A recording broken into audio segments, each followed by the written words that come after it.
What is up, guys? This is Mateo's 2020 Politics here, and today I'm going to be talking about the results of Super Tuesday Part 3.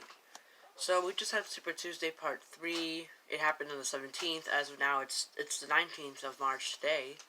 And we had Arizona, Florida, and my cat just jumped down. I'm not editing that out. That was somewhat of a funny moment. So we had Arizona, Florida, and Illinois vote on the 17th. Joe Biden won all three. And, I've been saying this since the Part 2 of Super Tuesday Part 2. I've been saying ever since then that Joe Biden will win the nomination. He's going to win it. Like, I'm a Bernie supporter, but I can admit that Bernie Sanders is definitely not going to win the nomination. There's just no clear path forward. I mean, many of the states he won in 2016, many of those states have gone to Joe Biden. States like Washington, Minnesota, Michigan, Idaho, all of them.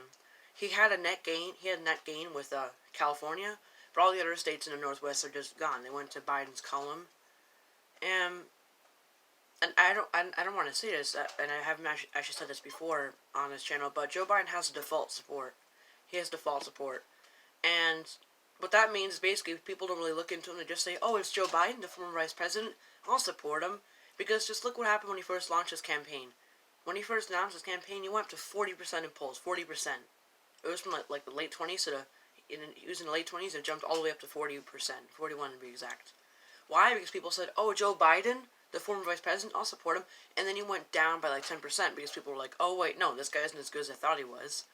And notice every single time he performs badly in a state, particularly Iowa and New Hampshire, or when he performs badly in debate, he goes down in polls. And that's because voters aren't really paying attention to his actual policies or his candidacy. They're just saying, "Oh, the former vice president did badly in a debate or did badly in Iowa. Alright, we'll just support somebody who can actually win." So, the people who are supporting Joe Biden, not all of them, but a good amount of them are supporting him just because he's the vice president, and he's in the lead, and they believe he's electable. And they believe he's electable because he was Barack Obama's vice president. He has lots of experience. He has the black support. And people believe that can go against Trump and beat him. And it could, but not with Joe Biden, because Joe Biden stutters, he stumbles over his words, he has gaffes, he sounds tired, I'm sorry, but it's true, and he has a terrible record, really bad, especially with race. So, when you really look at all those parts where he has so many negative aspects, but yet he's leading, so it makes you think, he has really high name recognition. Maybe many of his supporters are supporting him just because he was former vice president. Once again, dear Biden supporters, I'm not saying every single one of you is just supporting him because of name recognition or you believe, or because he's in first place. But I'm saying a good amount of you are supporting him for that. I'm talking up to 50%. Up to 50%.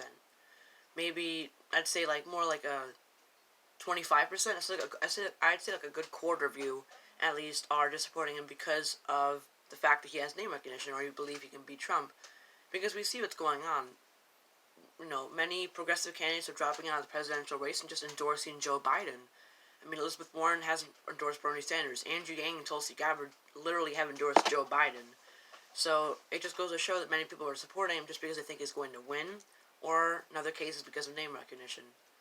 And I used to think that was a weakness. As another political commentator, Kyle Kalinske, once said, Joe Biden's main weakness is now his greatest strength. That's his default support. It used to be a weakness because you think that once the campaign actually, got a bit deeper into the 2020 election cycle, he would lose support because people would actually see him for what he is.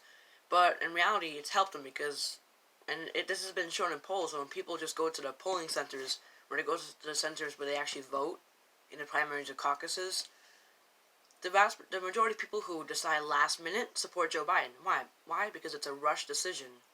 They look at the ballot, they say, "Oh, Joe Biden, I'll support him," because it's a last-minute support, and this has been proven in polls time and time again. So, that's the main reason why he's leading, but at the same time, you have to accept the fact that he is leading, and if he'll most likely win the nomination. And once again, if he wins the nomination, he's going to lose against Trump, unless the coronavirus messes up the economy so badly, so much, to the point where Trump just loses, because people blame him for it. But I'd say there's like a 99% chance that Joe Biden loses against Donald Trump. He just gets destroyed. Mind you, I'm not saying he will lose. I'm saying there's a 99% chance he will lose, but there is still a small chance he could win. But it's only something really bad happens. So yeah, guys. See you guys later, and bye. I guess this was more of a anti-Joe Biden video and less of a Super Tuesday Part 3 results video.